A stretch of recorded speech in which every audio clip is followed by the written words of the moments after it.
活，人生乐活。观众朋友你好，我是林淑伟。最近周遭是不是有很多的朋友都感冒了呢？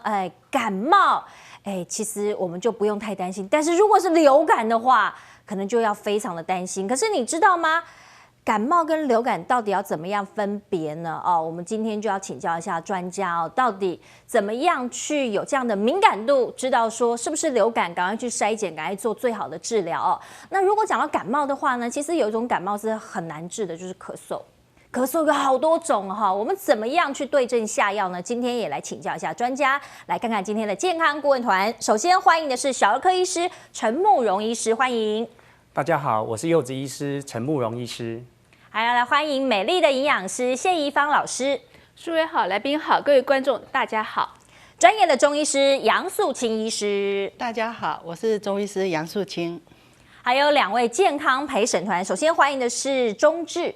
大家好，我是钟志。还有燕君。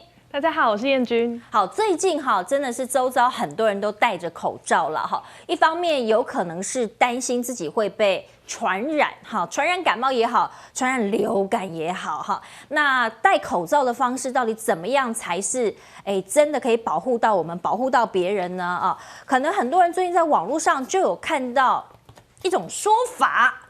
就说口罩要怎么戴呢？就是如果生病的人是一种戴法，健康者是一种戴法。那很多朋友都好像蛮相信的哦。但是呢，我们就要请教一下专家，到底口罩要怎么戴哈？我们这边就有口罩。那柚子医师、陈医师来跟我们讲一下，口罩有可能是这样吗？还是这样？这个口罩通常我们会分有颜色的这一面跟白色的这一面。那有颜色的这一面，它的主要结构是防水。防水层，所以如果各位愿意试试看其实可以用一小滴的一些喷雾水珠上去，它其实会感觉上有一点点像是凝结然后滑落的那种感觉，它是有一点点防水的效果。所以大家可以想说，你永远不希望说人家打个喷嚏，高射喷射出来的一些飞沫就直接就粘在你的口罩上面，所以防水的这一层应该要面向外面，有颜色的要面向外面，有颜色的这一层。有时候我们看到是绿色，有时候看到蓝色，对，有的时候还有粉红色的，所以都是在外面。对，都是在外面的。这一层是所谓的防水层。那它的第2层是过滤层，所以包括说，如果它真的不小心沾染上去，甚至有一些更微小的这个病毒，它是可以稍微过滤。那虽然效果不见得那么的好，但是至少第1层的防水一定要做得到。然后第3层最里面这层白色的呢，它主要还是贴附在你的鼻子跟你的嘴巴。那大家可以看到通常的口罩上面有一个小小的很像钢丝的东西，有一个硬硬的东西。这个主要是因为你戴口罩戴上去之后呢，你会需要把这个钢丝沿着你的鼻子的形状稍微捏紧，稍微捏一下，这样子比较可以确保说它不会从细缝进去到身体里面，让脸可以密合到这个口罩。它可以密合。所以这个是口罩正反2面，不管你是健康人还是你是病患，你不需要刻意说我戴这样你戴这样子，而是有颜色的都朝外面。那额外可以多提醒一下，戴的时候是鼻子跟嘴巴都要遮住。我刚刚看到有些人有些人鼻子没有遮住，就遮住嘴巴，只戴住嘴巴。那甚至有的时候我去餐馆吃饭，看到那个点菜的就只戴住下巴。只戴住下巴是真的是没有用的。原因不知是什么所以我说鼻子跟嘴巴都应该要戴得到。OK， 好，所以我们那个陪审团2位现在戴的方式正确吗？陈医师？这个可能可以在上面一点点，中置可以在上面，对，中置可以上，然后稍微再捏紧一点，这样子就很好。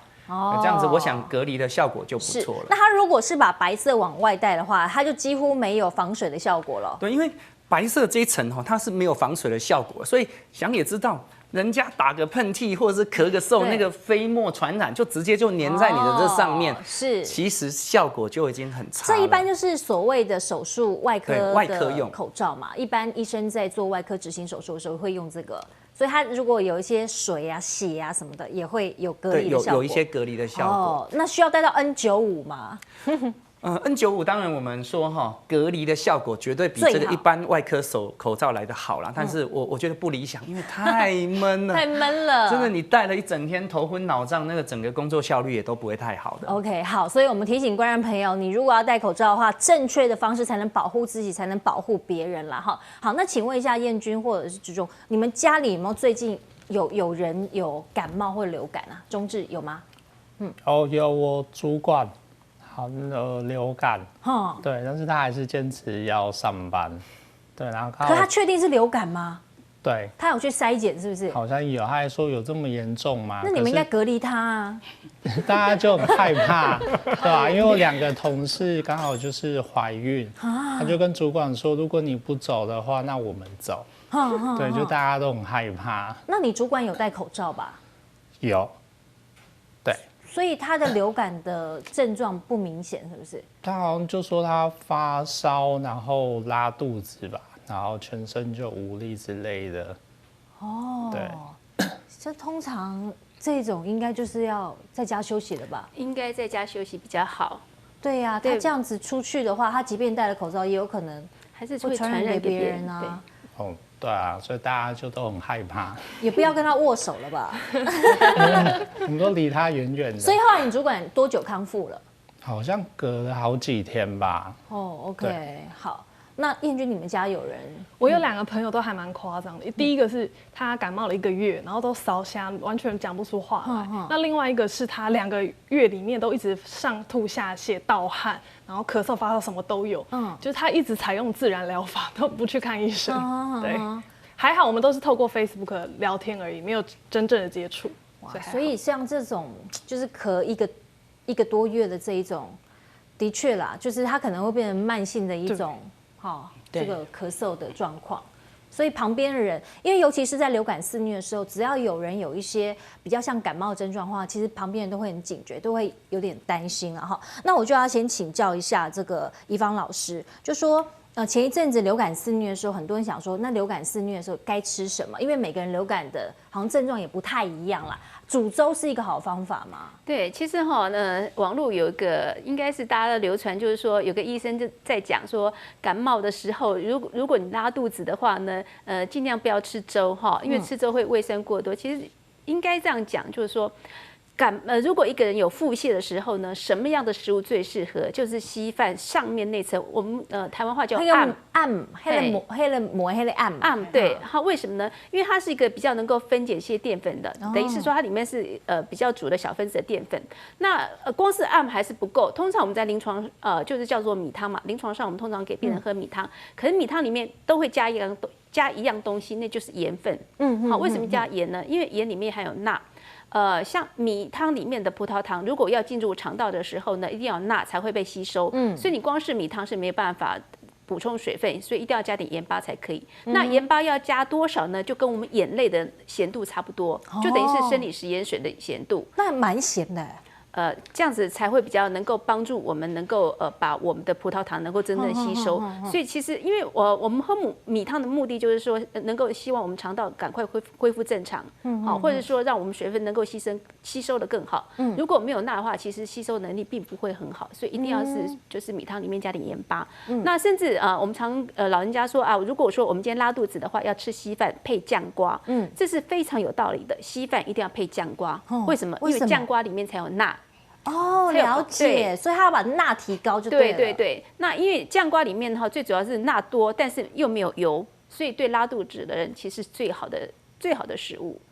了解哈。那如果他这个感冒，他拉了肚子的话，在中医来看，怎么样去缓解他这个部分呢？其实中医的话，我常常告诉我病人，譬如说有小朋友过来，他感冒了，妈妈就很担心呐。对，我都叫他说，我们刚刚宜芳讲说煮粥非常的好。那其实还有一种方法，你知道，你那个米稍微跟它炒焦一下，有一点焦黄黄的，那这个的话水分都去除了，那你下去熬粥来。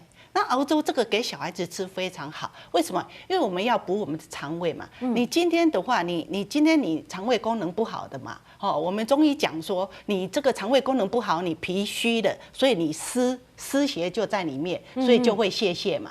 泄的话，那当然的话，我刚刚讲的说用那个米稍微炒一下，有一点微黄又香香的，那熬起粥来非常的好吃。那当然还可以加什么？加一个芡实跟山药跟莲子。为什么？这个就四神汤里面的三神。三神的话，像那个莲子，它本身的话有收敛的作用。那还有那个山药也是它的，还有那个莲子也是，芡实也是，芡实是长在水里面的。所以的话，它对于我们的肾气很好。所以的话，如果说家里面你已经没有那个病毒了，没有病毒你才可以来收敛它，有病毒那当然你那个大便还是要出来，还是要让它出。那这个以外的话，还可以的话就是一个按摩。譬如说，你如果刚开始泄泻，我们中医讲湿热的泄泻，那湿热的泄泻就是你大便非常的臭。那可能一泻就千里了，就有时候人就连那个就是说上厕所都会来不及，那很臭，而且大便是黄的，又有一点那个水跟水一样。那我们中医有一个这个在肚脐旁边我们来看我们中指旁边，就是你的肚脐在哪里？这边，对，肚脐旁开2横指，就是肚脐旁开3寸的地方，3只手指头的宽度就是2个横指的地方，这个叫天枢。天枢就天上的天，枢就是枢纽的枢。那我们中医讲，天枢以上是天气组织。天枢以下是地气组织，所以这个天枢的话，你可以用按摩的，也可以用那个。如果说你已经咳嗽很久，你可以用艾草来灸它。灸它。那艾草灸的是在肚脐上还是在周围？其实这边周围都可以灸，因为这边都是一个肠胃的功能。譬如说，我们这个剑突跟肚脐的中间，这个有一个中脘穴也可以，中脘穴也可以，这个的话都可以这样子。那还有一个就是梁丘穴，就是说有些人不止拉肚子，还肚子好痛，你知道会很痛。我们这个就是这个膝盖的这边，我们有一个梁丘穴，就是用这个手大拇指按住膝盖2寸的地方，这个有一个梁丘穴，这个是细穴，这个非常的痛。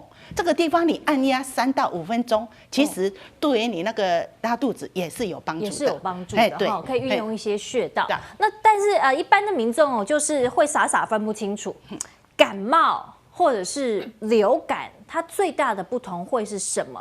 才不会让我们掉以轻心嘛。好，那陈医师可以跟我们讲一下吗？其实这几年很多慢慢的对于感冒跟流感的区分已经慢慢可以理解了，但是我必须要强调举例来说，每年的暑假，如果你的小朋友班上有很多人在咳嗽，那叫做感冒。那你班上很多人在咳嗽，叫做有人感冒正在流行，你不能够说感冒正在流行就是流感，不是，这是不一样的。感冒是很多种病毒造成的，最有名的一个病毒叫做鼻病毒。那流感它是一个比较特殊的病毒，叫做流感病毒。这2个根本就是完全不一样的病毒。那普通的感冒，我们大家知道说咳嗽、流鼻水、打喷嚏，但是实际上呢比较少造成发烧。普通的感冒那如果我们是这个流感的话，流感它的特征就是高烧跟肌肉酸痛。所以如果我们的孩子或者是我们自己说有出现高烧，而且有出现肌肉酸痛，那在最近这个时节，你就要开始担心说有没有可能是流感。那流感有可能也有合并所谓的感冒的症状嘛？例如说咳嗽啦、拉肚子这一些。有。包括说我们最近说即将可能会多一点点流行的 B 型流感，B 型流感他们主要指的说下肢肌肉酸痛之外，可能还会有一点肠胃道的症状。然后呢，所以流感它也应该有一点点感冒的症状，可能是咳嗽，可能是流鼻涕，但是它大部分的表现应该是高烧跟肌肉酸痛，你比较能够说它是流感。而流感它很凶悍，它可以因此影响到心脏。演变成心肌炎，影响到脑袋变成脑膜炎，影响到肺部变成肺炎。那流感可能需要一些的治疗，帮助你度过很痛苦的时段。那一般的感冒，你就算不吃药，通常2个礼拜内都会自己会痊愈。但是流感一定要用流感专门的药去控制。是吗？应该是这样讲。你必须去就医，然后让医生去判断你是所谓的流感普通症状还是严重症状。普通症状多少年来多少人历经了这些普通症状，可能或许不需要吃药也会好。所以是像他的长官，中治的长官，他就是还去上班，所以他应该也是不是太严重那种。这个我想这个刚提到上班我也可以再补充一下，这个我们现阶段的概念都建议说生病尽量在家休息啦。那毕竟说有些工作你不是请假那么容易是真的是很委屈，但是这个我还是建议，如果你真的确定是流感了，真的在家里面休息会比较好。那或许他的长官状况不明显，酸痛不会让他没有办法下床，然后呢发烧也不会影响到太多的日常生活。但是我们还是建议在家休息。所以陈医师，你说流感的发烧，它一定是高烧吗？还是说它有可能是38.5这种？不是那么高烧的，也会有38.5，那个叫做普通症状。那如果你真的是高烧，而且是持续72小时，那个叫做危险征兆。也可以有微烧的哦，包括我们今年甚至说有些人我已经打过流感疫苗，然后我还得到流感，那这些人可能就不见得会烧到那么高。哦，那他会食欲不振吗？流感的朋友会。食欲其实差很多。第一个，有些人因为流感而造成肠胃道的不舒服。第二个，你全身病恹恹的，这个酸痛、疲劳、累，其实你看到东西，食欲真的都差很多。什么都不想吃。那宜芳老师，如果说像流感的朋友，他在生病期间肌肉酸痛，然后高烧，不想吃东西，有没有什么营养是一定要补充的？其实哈，这是一个英国妈妈的一个偏方哈，叫做。